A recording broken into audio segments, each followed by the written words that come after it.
우리 지난주에 히브리서 11장 1절부터 3절의 말씀을 함께 살펴보면서 믿음을 어떻게 정의하고 또 믿음은 어떤 속성을 가지고 있는지를 살펴본 바가 있습니다. 히브리서 저자는 믿음을 히브리서 11장 1절에 정의하기를 믿음은 바라는 것들의 실상이요 보지 못하는 것들이 증거라고 하였습니다. 이 정의에 믿음은 바라는 것들과 평행법으로 되어 있다고 그랬죠. 보지 못하는 것들과 실상과 증거라고 하는 네 가지 특징이 있음을 설명한 바가 있습니다. 이 믿음의 정의를 풀면은 믿음은 우리 성도가 바라는 것들에 대해 하나님이 믿을 수 있는 근거를 주시고, 비록 그것을 보지 못한다 할지라도 하나님이 성령을 통하여 믿어지게 하시고 설득해 주시는 하나님의 은혜라고 정의한 바가 있습니다. 우리가 믿어야 할 내용은 두 가지였죠. 하나님이 약속하신 것과 그리고 하나님이 계신 것과 하나님께서 자기를 찾는 자들에게 상 주시는 이심을 믿는 것입니다. 그리고 바라는 것들은 하나님이 약속하신 것과 하나님이 계시고 하나님은 자기를 찾는 자들에게 응답하시는 일과 연관되어 있다고 말씀드린 바가 있습니다. 좀 더 구체적으로 표현하면 바라는 것들은 이 믿음 안에서 우리가 구하고 소망하는 것을 말합니다. 이 점에 대해 한 가지 예를 들어 보겠습니다. 지난주에도 예를 들었습니다마는 우리 교회에 암으로 투병하시는 성도들도 있고 또 코로나19 때문에 더 큰 경제적 어려움으로 자유를 누리지 못하고 고통하는 분들이 계시겠지요. 그분들이 바라는 것이 무엇일까요? 이 믿음 안에서 치유해 주시거나 경제적인 어려움을 풀어달라고 하는 그 문제가 아니겠습니까? 그래서 우리는 이 약속을 믿고 기도할 수 있습니다. 주님, 여기에서 구원의 은혜를 얻기 위해 구하라고 말씀하셨기에, 또 무엇이든지 구하면 치유해 주실 것이라고 약속하셨기에 그 말씀을 믿고 구하오니 치료해 주십시오. 이 믿음의 정의대로 하나님은 우리 믿음의 확실함을 증명해 주시기 위해서 표적과 기사와 능력과 성령의 다양하고 풍성한 은혜를 주심으로 우리에게 확신해 주시고 그리고 설득해 주신다는 사실을 지난 시간에 살펴본 바가 있습니다. 우리가 이 세상에서 이 믿음을 경험하게 될 때 이 경험은 지금 여기에서 이 믿음을 경험하고 이 믿음의 확신을 경험하게 될 때 이 믿음은 미래 어느 한 시점에 이루어지게 될 완전한 하나님의 나라를 향해서 믿음의 경주를 더욱더 잘 달려갈 수 있는 원동력이 될 수 있다는 사실도 살펴본 바가 있습니다. 저자가 히브리서 11장에서 바로 이 믿음의 사람들을 소개하는 목적은 당시 역사적 상황에서 외부적으로나 내부적으로 어렵고 환난과 핍박과 많은 고통이 있었음에도 불구하고 인내하며 하나님의 뜻을 행함으로 성도로서 특권을 누리고 그 지위에 합당한 삶을 살게 하는 데 목표가 있다고 했습니다. 그리고 지난주에 한 설교의 그 전문을 전체 요약해 드렸는데요. 이 설교의 전문을 저희 네이버 블로그에 다 그대로 있습니다. 관심 있으시면 찾아서 자세히 읽어보시면 되겠습니다. 우리는 하나님이 하신 약속과 하나님이 계시는 것과 하나님이 자기를 찾는 자들에게 상 주시는 이심을 믿습니다. 우리가 믿어야 될 매우 중요한 믿음의 내용이기도 하지요. 이 믿음 안에서 우리가 바라고 소망하는 바들을 역시 이루실 것도 믿습니다. 이 믿음으로 살았던 믿음의 조상들은 그러면 어떻게 살았을까요? 다른 말로 하면 그들의 믿음이 당시의 역사적 상황에서 고통과 환난이 있었던 그 역사적 상황에서 그들의 믿음은 어떻게 표현이 되었겠습니까? 히브리서 저자는 믿음으로 살았던 조상들의 신뢰를 역사적인 순서에 따라서 차례차례 설명해 주고 있습니다. 자, 히브리서 저자는 11장에서 믿음의 조상들을 신뢰로 들 때 자세하게 설명하지 않고 대부분 단 몇 줄로만 표현했습니다. 하지만 단 몇 줄로 표현했다고 할지라도 그것을 읽을 때 바로 그들이 당시에 살았던 그 구약의 본문들이 연상되도록 저자가 기록했습니다. 오늘 살펴볼 아벨의 믿음도 저자가 단 몇 줄로만 표현했습니다만 이를 읽는 사람은 아벨의 삶이 기록된 창세기 4장 1절부터 15절의 사건이 연상되도록 저자가 썼습니다. 히브리서 11장 4절에 보면 믿음으로 아벨은 가인보다 더 나은 제사를 하나님께 드림으로 의로운 자라 하시는 증거를 얻었으니 하나님이 그 예물에 대하여 증언하심이라. 그가 죽었으나 그 믿음으로서 지금도 말하느니라. 아벨의 믿음은 어떻게 표현이 되었을까요? 그것은 가인보다 더 나은 제사를 드렸다라고 하는 이 말에 표현이 되어 있습니다. 그러면 가인보다 더 나은 제사를 드렸다는 이 말의 뜻은 무엇일까요? 오늘 설교의 주제는 하나님이 계시는 것과 하나님이 자기를 찾는 자들에게 상 주시는 이심을 믿는 성도는 아벨처럼 감사함으로 그의 믿음을 증명해 보인다는 것입니다. 이 주제를 중심으로 오늘 첫 번째로는요, 아벨의 믿음이 어떻게 표현되었는지, 아벨의 믿음이 어떻게 표현되었는지를 살펴보겠습니다. 두 번째로는 그의 믿음은 어떤 결과로 나타났는지를 함께 살펴보겠습니다. 자, 우리 첫 번째로 아벨의 믿음을 어떻게 표현하고 있는지 좀 자세히 보겠습니다. 히브리서 저자는 그 믿음의 표현을 가인보다 더 나은 제사를 하나님께 드렸다는 말로 설명했습니다. 아벨의 믿음을 더 자세히 이해하기 위해서 히브리서 저자가 염두에 두고 있는 역사적 사실이 담긴 바로 창세기 4장 1절부터 15절의 말씀을 살펴볼 필요가 있겠죠. 이 기록에 보면 아벨과 그의 형 가인은 어느 날 제물을 하나님께 바쳤습니다. 아벨은 양치는 자였고 가인은 농사하는 자였다고 소개를 하고 있지요. 당시는 오늘날처럼 직업이 세분화되어 있지 않았던 시대였기 때문에 목축업과 농업에 종사하는 사람이 대부분이었습니다. 창세기의 기록에 보면 아벨과 가인의 직업에 대해서 언급하고 있는 이유는 정확하게 알 수는 없습니다. 하지만 이들이 종사하고 있었던 일에 관해서 언급하고 있는 것은 바로 이 사건의 의미를 더 잘 설명해 주는 역할을 합니다. 더욱 우리의 관심을 끄는 부분은 그들의 직업과 하나님을 섬기는 방법을 서로 연결시키고 있다는 것입니다. 가인은 농사하는 자이기 때문에 땅에서 난 곡물을 가지고 하나님께 제사를 드렸습니다. 그리고 아벨은 양치는 자였기 때문에 양의 처새끼와 그 기름으로 제사를 드렸습니다. 자, 그런데 하나님께서는 아벨의 제사는 받으시고 가인의 제사는 받지 않으셨습니다. 자, 그러면 왜 하나님께서는 아벨의 제사는 받으시고 가인의 제사는 받지 않으셨을까요? 사실 우리가 창세기에 기록된 본문을 자세히 읽어보아도 왜 하나님께서 아벨의 제사는 받으시고 가인의 제사는 받지 않으셨는지 그 이유를 명백하게 기록하고 있지는 않습니다. 그러나 문맥을 통해서 알 수 있도록 기록은 해놓았습니다. 자, 그것은 창세기 4장 7절에 보면요, 내가 선을 행하였으면 어찌 낯을 들지 못하겠느냐, 선을 행치 아니하면 죄가 문에 엎드리느니라. 이 말씀의 표현이 되어 있습니다.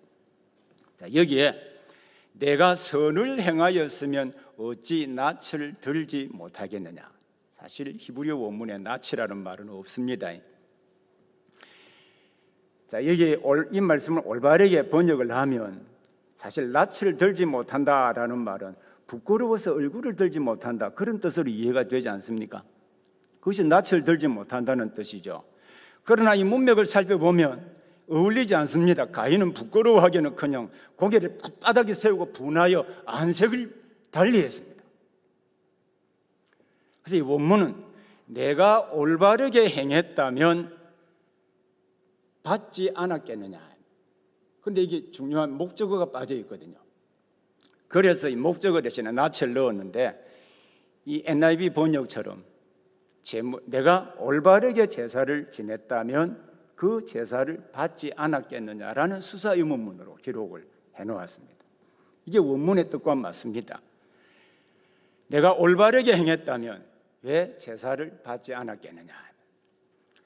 이 말씀을 볼 때 바르게 제사를 드리느냐의 문제가 하나님이 받으시는지를 결정한다는 것을 알 수 있습니다. 그러면 무엇이 바른 제사인지의 문제를 해결하는 것이 당연히 중요하겠지요.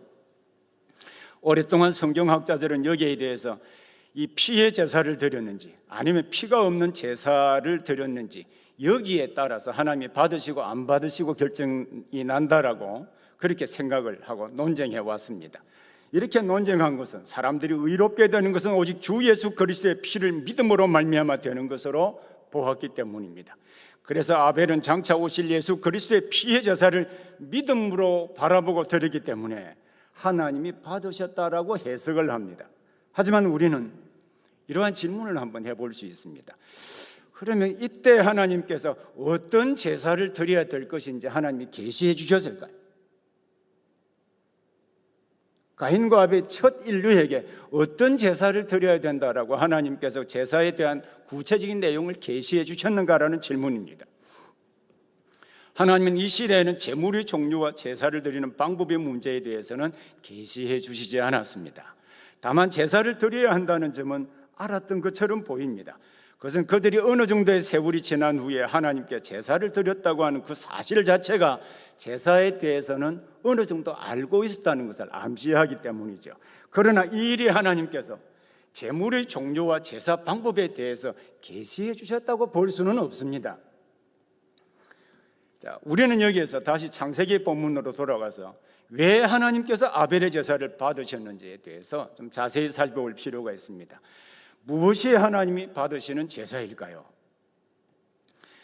왜 사람들은 하나님께서 아벨의 제사를 받으신 이유를 제물의 차이로 피를 가지고 드린 그 제사 때문이라고 보았을까요?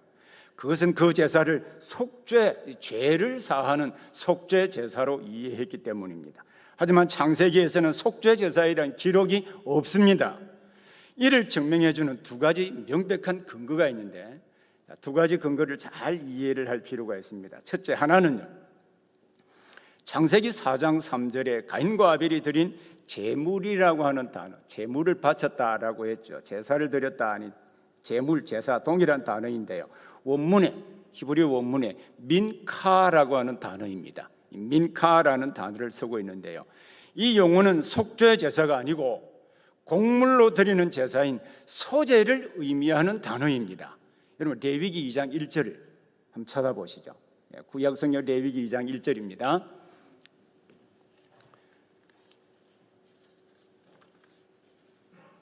자, 앞에 자막을 보셔도 되겠습니다. 자, 이 말씀을 같이 함께 읽어보겠습니다. 시작. 누구든지 소제의 예물을 여호와께 드리려거든 고운 가리로 예물을 삼아 그 위에 기름을 붓고 또 그 위에 유향을 놓아. 여기에 보면 누구든지 소제의 예물을 이라고 했죠. 소제, 이 채소로 드리는, 곡물로 드리는 제사. 창세기에는 제사 제도가 구체적으로 계시되지 않았습니다. 출애굽 이후에 하나님께서 시내산에서 이스라엘이 광야에서 생활할 때 구체적으로 제사 제도를 가르쳐 주셨습니다. 특히 레위기서 1장부터요 5장에 보면 5가지 제사가 나옵니다. 그 1장에서는 하나님께 대한 헌신과 완전한 복종을 목적으로 드리는 번제, 온 전체를 불로 태워서 하나님께 드리는 번제, 하나님의 은혜에 대한 감사의 목적으로 드리는 제사, 소제가 2장에 기록이 되어 있습니다. 그리고 하나님의 은혜에 대한 감사와 하나님과의 교제한다는 목적으로 바치는 그 제사가 있는데 그게 화목제입니다. 화목제. 그리고 죄 사함을 위한 목적으로 바치는 제사가 속죄제와 속건제입니다. 이 5가지 제사 가운데 소제를 제외한 모든 제사는 한 가지 예배를 제외하고는 모두 다 동물을 잡아서 그 피를 바쳤습니다. 그 예외는 속죄제는 가난하여 동물 가운데 비둘기도 잡을 수 없을 정도로 매우 가난한 사람들을 위해서 곡물의 10분의 1 에바를 바치게 했습니다. 하지만 하나님의 은혜에 대한 감사의 표현으로 바친 소제는 모두 다 곡물로 바치게 되어 있었습니다. 그런데 우리의 관심을 끄는 부분은 곡물로 드리는 제사인 소제가 바로 히브리어로 민카입니다. 창세기 4장에 의도적으로 이 단어를 쓰고 있는 이유가 있지 않겠습니까? 이때는 제사 제도가 제정되기 이전이었습니다. 하지만 하나님의 은혜에 대한 감사의 표현으로 바친 제물을 민카라고 쓴 것은 이들이 당시에 드린 제사가 속죄 제사가 아니라 하나님의 은혜에 대한 감사 제사라고 하는 것입니다. 당시에 가인과 아벨이 드린 제사는 하나님이 계시는 것과 하나님은 자기를 찾는 자들에게 상 주시는 분이심을 믿고 감사하며 드린 것입니다. 모든 것은 하나님의 은혜 때문입니다 라는 그 믿음의 고백에서 드린 제사가 가인과 아벨이 드려야 될 그 제사입니다. 자, 가인과 아벨이 드린 제사가 속죄 제사가 아닌 그 감사 제사인 것은 또 하나의 근거가 있는데요. 자, 가인과 아벨이 드린 제물의 대조를 통해서 보여주고 있습니다. 자, 아벨은 양치는 자이기 때문에 제물을 양의 첫 새끼와 그 기름으로 드렸다고 했습니다. 가인은 농사하는 자이기 때문에 땅의 소산물로 드렸다고 했습니다. 자, 가인은 농사하는 자이기 때문에 땅의 소산물로 드렸는데 이 대조를 통해서 첫 새끼에 해당되는 등가물은 무엇일까요? 자, 아벨이 첫 새끼와 그 기름으로 바쳤습니다. 첫 새끼를 의미하는 것은 전체의 대표성을 의미하는 것입니다. 자, 그러면 농사하는 사람들에 있어서 전체를 대표하는 제물은 무엇일까요? 다 아는 내용일 텐데요. 첫 열매를 바쳐야 되는 거죠. 첫 열매를 드려야 됩니다. 가인이 농사하는 사람으로서 그가 제물을 드려야 할 것은 바로 첫 열매인데요. 그러면 첫 열매와 첫 새끼가 의미하는 바가 무엇인지, 이 단어가 무엇을 의미하는지 제가 두 군데만 우리 함께 찾아보겠습니다. 먼저 여러분 역대하 31장 5절의 말씀을 보기를 바랍니다. 역대하 31장 5절입니다.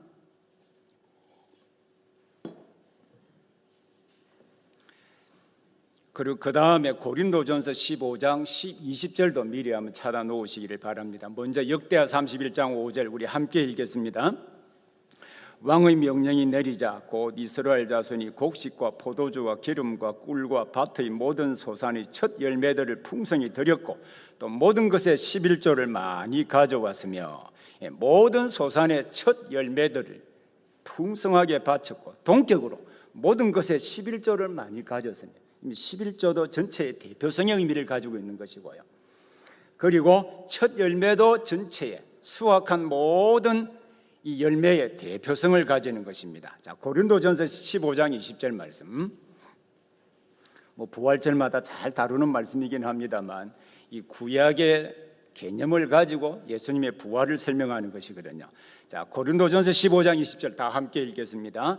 그러나 이제 그리스도께서 죽은 자 가운데서 다시 살아나서 잠자는 자들의 첫 열매가 되셨도다. 잠자는 자들의 첫 열매. 자, 예수님이 부활하셔서요 죽은 자 가운데서 다시 살아나심으로 모든 죽은 자들의 첫 열매가 되셨다.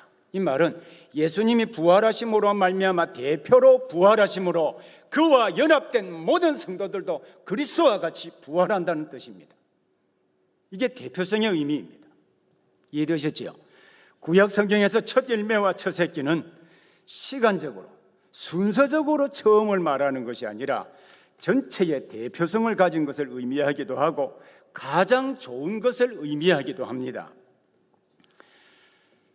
그리고 아벨은 동물의 가장 좋은 것을 의미하는 그 기름도 함께 가져왔습니다. 이게 기름은 히브리 성경에서 가장 좋은 것을 의미하는 이 은유적인 표현입니다. 가인의 제사는 이 점에 있어서도 아벨과 대조를 이루고 있죠. 아벨의 제사는 하나님이 계심을 인정하는 감사를 담은 제사였습니다만 가인의 제사는 명목상의 제사에 그냥 형식적으로 드리는 제사에 불과했다는 것입니다. 아벨이 첫 새끼와 그 기름으로 제사를 드렸다는 것은 하나님의 은혜에 대한 감사의 표현이요 감사는 또한 믿음의 표현입니다. 이 본문에서 믿음으로 아벨이 가인보다 더 나은 제사를 드렸다라고 하는 것은 아벨이 드린 제사는 하나님이 계신 것과 하나님께서 자기를 찾는 자들에게 상 주시는 이심을 믿는 그 믿음에서 비롯되었다는 것입니다. 아벨이 의로운 자라 하시는 증거를 얻은 것은 바로 이 믿음 때문입니다. 그래서 하나님께서 가인의 제사는 받지 않으시고 아벨의 제사를 받으신 것은 제물의 차이가 아닙니다. 제물을 드리는 사람의 믿음의 차이입니다. 이 점을요 존 휴스턴 감독이 만든 천지창조라는 영화를 혹시 우리 성도님들께서 보셨는지 모르겠습니다만 거기에 가인과 아벨이 제물을 준비하여 제사 드리는 장면이 길지는 않지만 짧게 싹 지나가는 장면들이 매우 인상적인 장면이 있습니다. 아벨은 정성껏 그의 양떼 가운데 가장 좋은 것을 골라서 준비해서 하나님께 바쳤습니다. 하지만 가인은 곡물을 바치기 위해서 제단으로 가져가다가 곡물이 좀 많게 보여서 다시 돌아가서 일부를 덜어내고 다시 갔습니다. 존 휴스턴 감독이 매우 잘 표현했다고 저는 생각을 합니다.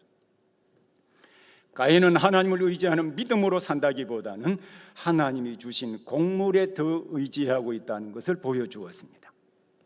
초대교회 유명한 역사가 가운데 프라비우스 요세푸스라고 하는 사람의 글에도 바로 이 부분에 대한 해석이 담겨 있습니다. 그 형제들은 가인과 아벨은 하나님께 제사를 드리기로 결정하였다. 가인은 경작한 땅이나 나무의 소산물들을 가지고 드렸다. 반면에 아벨은 그의 양떼들 가운데 우유와 처새끼를 가지고 갔다. 하나님은 아벨의 제물을 더 기쁘게 받으셨다. 하나님은 탐욕적인 사람의 지혜로 마지못해 바친 것이 아닌 마음을 다하여 자발적으로 드린 제물을 받으셨다. 이 요세푸스가, 역사가 요세푸스가 해석한 부분입니다. 사실 요세푸스의 해석이 조금 과장된 느낌을 주기도 하지만 매우 중요한 통찰력을 주는 것도 사실입니다. 사실 우리 인생도 이와 같을 때가 굉장히 많이 있거든요. 사실 하나님보다 하나님이 주신 것들을 더 의지하고 살 때가 많습니다. 이 세상 모든 만물을 다 하나님이 주셨고 또한 거두어 가신다고 하는 사실을 우리는 모두 다 믿습니다. 이 사실을 믿는다면 정말 하나님을 의지할 수밖에 없지 않겠습니까? 하지만 아벨은 그의 양떼 가운데 가장 좋은 것을 골라서 하나님께 바쳤습니다. 아벨의 믿음은 하나님의 은혜에 대한 감사로 표현된 것입니다. 하나님이 가인의 제사를 받지 않으신 것은 그가 드린 제물에 피가 없어서가 아닙니다. 그는 하나님이 계시는 것과 하나님이 자기를 찾는 자들에게 상 주시는 분이심을 믿지 않았기 때문입니다. 가인은 농사하는 사람이었기 때문에 그가 가지고 있는 것으로 하나님께 드리는 것은 너무나 당연한 것입니다만은 그 산물의 대표성을 지닌 좋은 것으로 바치지 않았다는 것입니다. 이와는 반대로 아벨은 양을 치는 목축업을 하는 사람이었기 때문에 그의 양떼 가운데 바치되 그 가운데 이 모든 것은 하나님의 것입니다라는 의미를 지닌 처새끼 그 기름으로 제물을 바쳤습니다. 성경에 보면 우리가 이 세상에 사는 모든 것은 다 하나님의 은혜의 결과라고 말합니다. 사도 바울이 복음을 전할 때 아테네라고 하는 도시에 가서 설교를 할 때 이런 말씀을 했습니다. 하나님은 모든 세상 사람 만민에게 생명과 호흡을 친히 주시는 자이십니다. 우리가 그를 힘입어 살며 기동하며 있느니라. 하나님 때문에 존재하고 있다라고 하는 것이죠. 모든 것이 하나님 때문에 존재하는 것이 사실이라면, 이것이 우리 믿음의 핵심적인 부분을 차지하고 있다면 우리는 마땅히 그에게 감사하고 그로부터 모든 것이 온다고 하는 사실을 믿어야 합니다. 그러나 불행하게도 우리는 우리의 일상적인 삶에서 이 하나님의 은혜를 잊어버리고 자기의 의지와 자기의 능력을 의지하며 살 때가 더 많이 있습니다. 참으로 구원하는 믿음을 가진 자는 아벨과 같이 하나님이 계시는 것과 또한 하나님께서 자기를 찾는 자들에게 상 주시는 분이심을 믿고 감사하는 자입니다. 그의 믿음은 바로 감사로 표현이 되었습니다. 두 번째로요, 아벨이 믿음으로 살 때 어떤 결과가 있었을까요? 아벨의 이러한 믿음에 의로운 자라 하시는 증거를 얻었다라고 했습니다. 히브리서 11장 4절 전반부에 보면 아벨의 이러한 믿음에 대해서 의로운 자라 하시는 증거를 얻었다라고 했는데, 이 말씀은 참 중요한 의미가 있습니다. 이것은 그가 행한 이 믿음의 행위로 말미암아 그가 구원받은 믿음을 가지고 있고 동시에 의로운 자라고 하는 사실이 증명이 되었다고 하는 것입니다. 그러면 여러분은 의로운 자가 되었다고 확신하십니까? 무엇으로 여러분들이 의로운 자가 되었고 구원받은 하나님의 백성임을 무엇으로 증명해낼 수 있겠습니까? 의로운 자가 되었음을 증명하는 행동이 많이 있습니다만 그 가운데 하나는 아벨처럼 하나님의 은혜에 대한 감사로 표현하는 것입니다. 신약시대의 예수님께서 10명의 나병 환자를 고쳐주신 일이 있습니다. 근데 고침을 받은 나병 환자 가운데 9명은 감사하지 않고 1명만 감사하기 위해서 예수님께 돌아왔습니다. 예수님은 이를 보시고 안타까워하시면서 10사람이 다 깨끗함을 받지 아니하였느냐? 그 9은 어디 있느냐? 이 이방인 외에 하나님께 영광을 돌리러 온 자가 없느냐라고 말씀하셨습니다. 누가복음 17장에 기록된 내용인데요. 감사하기 위하여 돌아온 사람에게 예수님께서 무엇이라고 말씀하셨을까요? 여러분, 누가복음 17장 19절을 한번 찾아보겠습니다.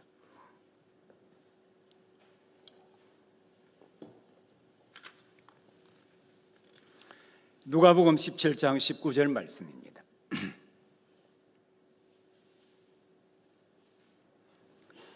우리 함께 같이 읽겠습니다. 그에게 이르시되 일어나 가라, 내 믿음이 너를 구원하였느니라 하시더라. 일어나 가라, 내 믿음이 너를 구원하였다. 자, 감사하여 돌아온 그 나병 환자에게 내 믿음이, 그러면 감사하는 그것을 구원 얻는 믿음의 징표로 본 것인 거죠. 감사는 그가 가진 믿음이 구원받을 믿음임을 증명하는 행동이기 때문입니다. 그리고 하나님이 그의 예물에 대하여 역시 증언해 주셨다고 했습니다. 자, 11장 4절 하반절에 보면 그의 예물에 대해서 증언해 주셨다. 여기 증언하다라고 하는 이 단어에 대해서 지난주에 다시 한번 이 말씀을 읽고 살펴본 바가 있는데요. 지금 한번 찾아보겠습니다. 다시 한번요. 히브리서 2장 4절 말씀을 찾아보십시오. 동일한 동사를 사용하고 있는데요. 히브리서 2장 4절 말씀. 자, 찾으셨으면 이 말씀은 다 같이 함께 읽겠습니다. 하나님도 표적들과 기사들과 여러 가지 능력과 및 자기의 뜻을 따라 성령이 나누어 주신 것으로 그들과 함께 증언하셨느니라. 하나님께서도 구원의 확실함을 증명해 주시기 위해서 표적과 기사와 능력과 자기의 뜻을 따라 성령이 나누어 주신 것들로 주심으로 증언해 주셨다고 했습니다. 역시 아벨의 제물에 대해서 하나님께서 어떻게 응답해 주셨는지 구체적으로 표현은 되어 있지 않습니다만은 어떠한 방식으로든지 증언해 주셨으면 틀림이 없습니다. 이 말씀은 하나님이 그가 가진 믿음의 확실함을 증명해 주시기 위해서 표적과 기사와 능력으로 보여주셨다는 것입니다. 조금 전에도 말씀드렸습니다만 이 표적이 무엇인지 알 수는 없습니다. 그러나 이 예물을 받으셨다 안 받으셨다라고 하는 것을 아벨도 알았고 가인도 알았습니다. 그러면 나타나는 외적인 증거가 있다는 말이잖아요.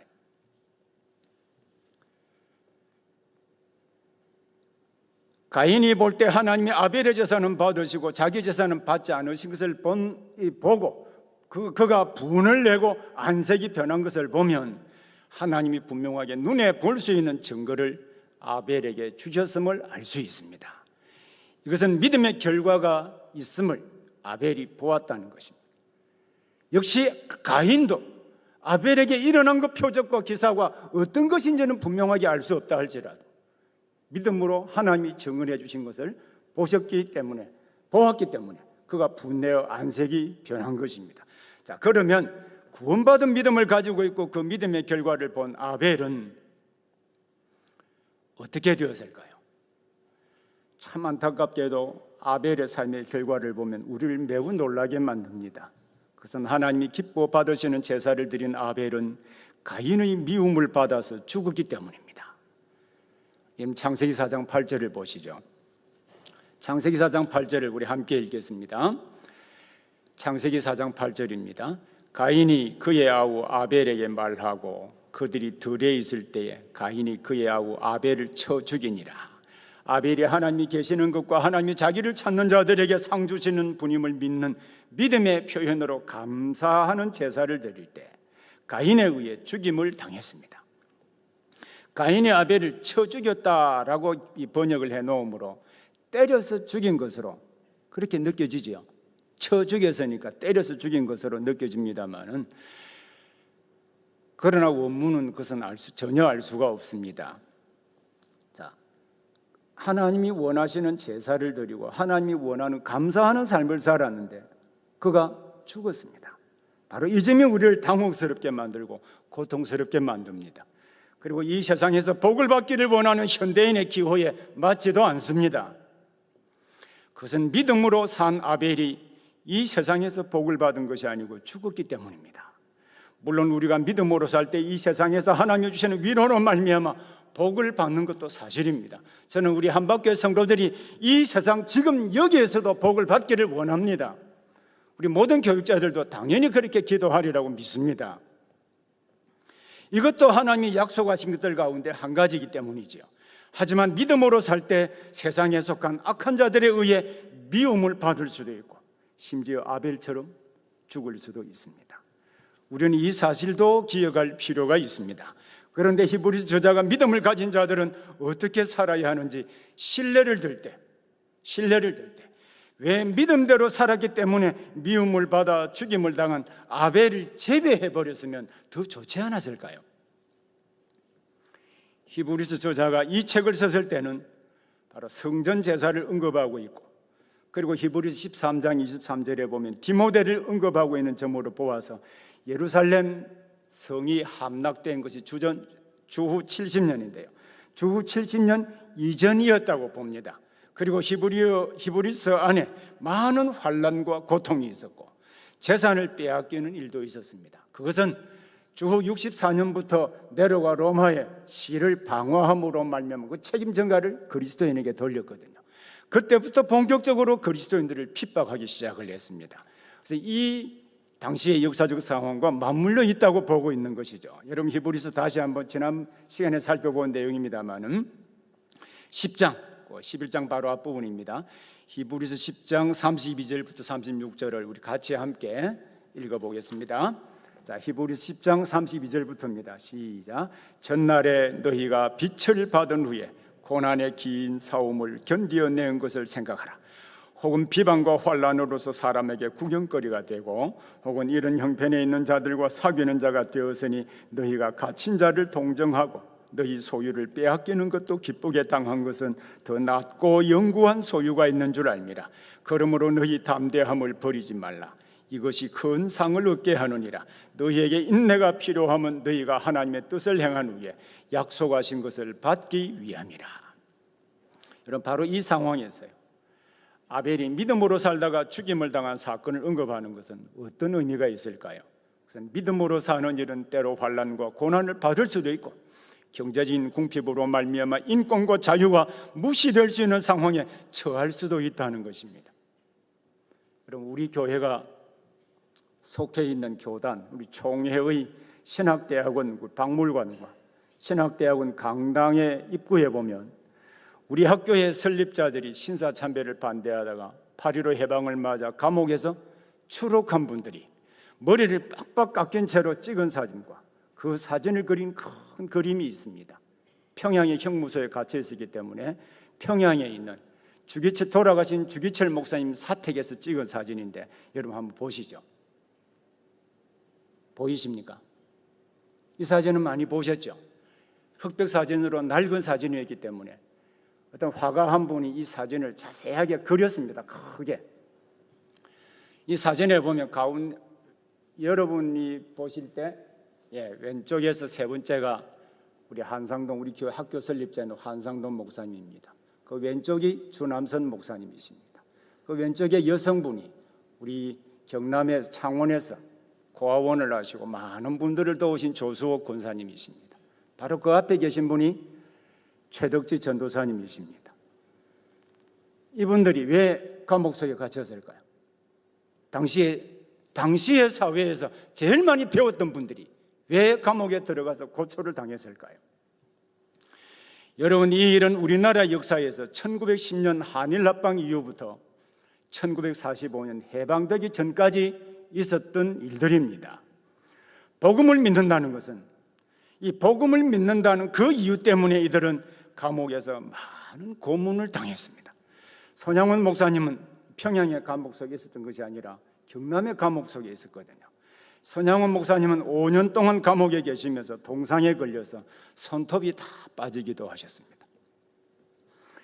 이 일은 우리나라 역사에 불과 70년 전까지 바로 우리가 살고 있는 이 땅에서 일어났던 일들입니다. 오늘날 우리는 이러한 환난과 핍박은 중국 일부 지역과 이슬람권 국가에서 일어나고 있습니다. 우리는 지금 이러한 상황을 경험해 보지도 않고 듣기만 했기에 그 고통과 두려움을 짐작할 수도 없습니다.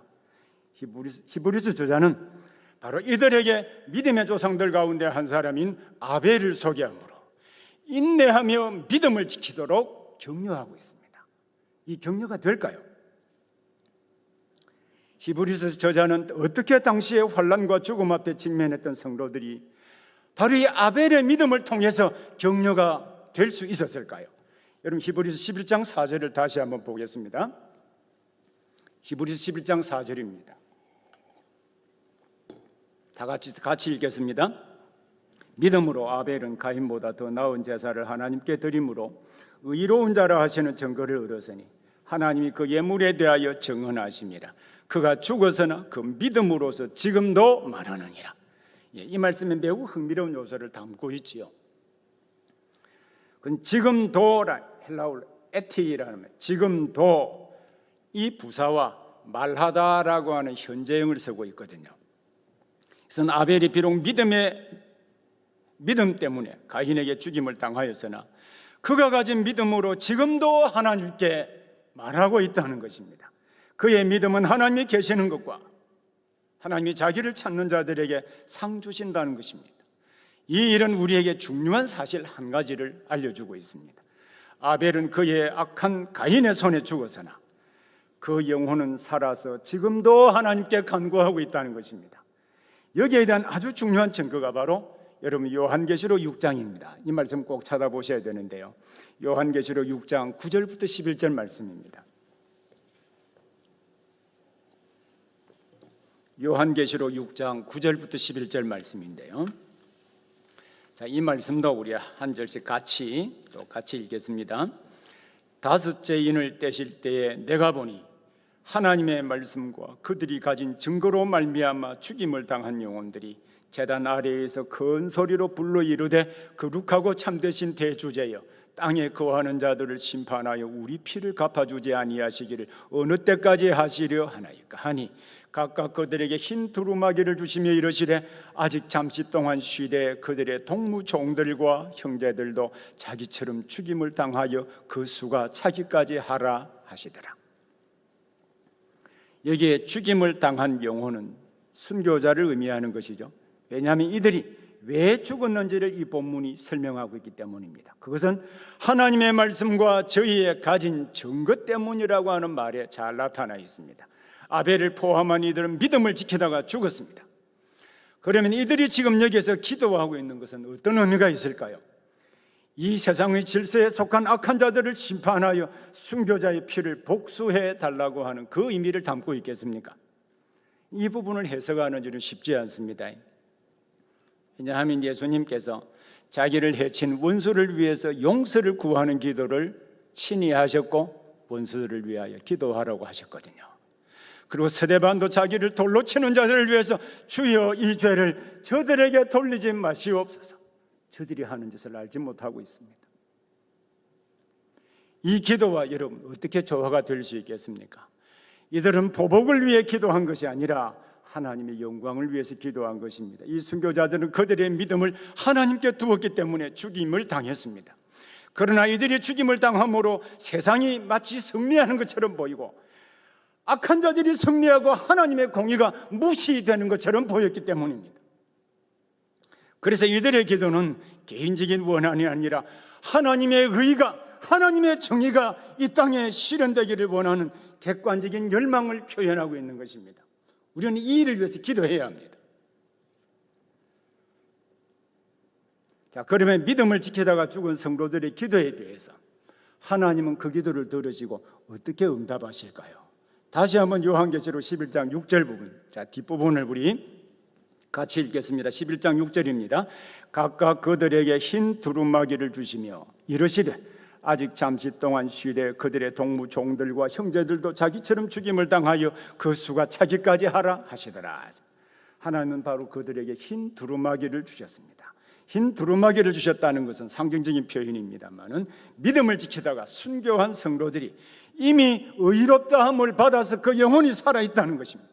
순교자들이 원수들에 의해 패배를 당한 것처럼 보이지만 실제로 그들은 하나님으로부터 승리를 얻었습니다.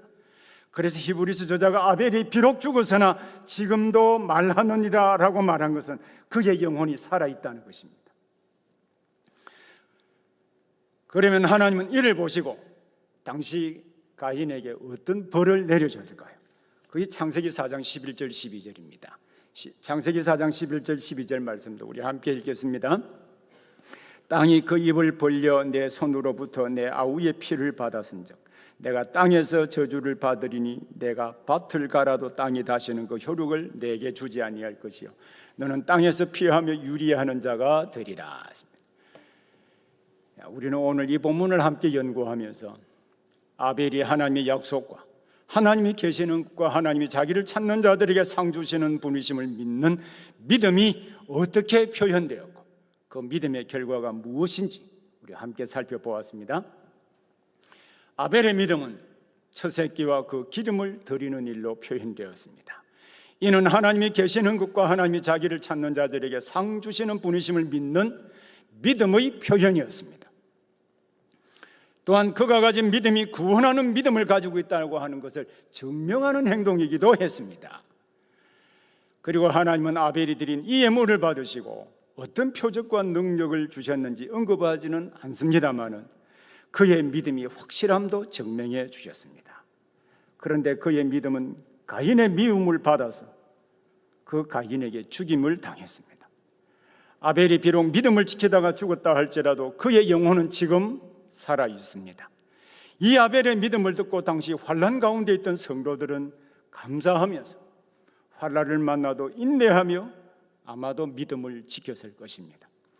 히브리서 저자가 아벨의 믿음을 소개한 말씀을 듣는 오늘 우리는 우리의 믿음을 어떤 방식으로 표현을 해야 될까요? 하나님이 계시는 것과 하나님이 자기를 찾는 자들에게 상 주시는 분이심을 믿는 우리 성도는 아벨처럼 모든 것이 하나님의 은혜 때문임을 알고 감사하며 살아야 합니다. 이것이 오늘 우리 시대의 믿음의 구체적인 표현 방식이기 때문입니다.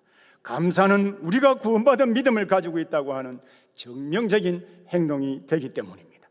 이 행동이 다른 사람들에게 해를 끼치지 않는다 할지라도 가인이 아벨을 미워했던 것처럼 사람들이 우리를 미워하고 우리에게 쓰라린 아픔을 줄 수도 있습니다. 우리는 이 세상에서 믿음을 지킨다고 죽는 지경까지 가지는 않는다 할지라도 악한 자들에게 미움을 받을 수도 있고 경제적인 불이익을 당할 수도 있습니다.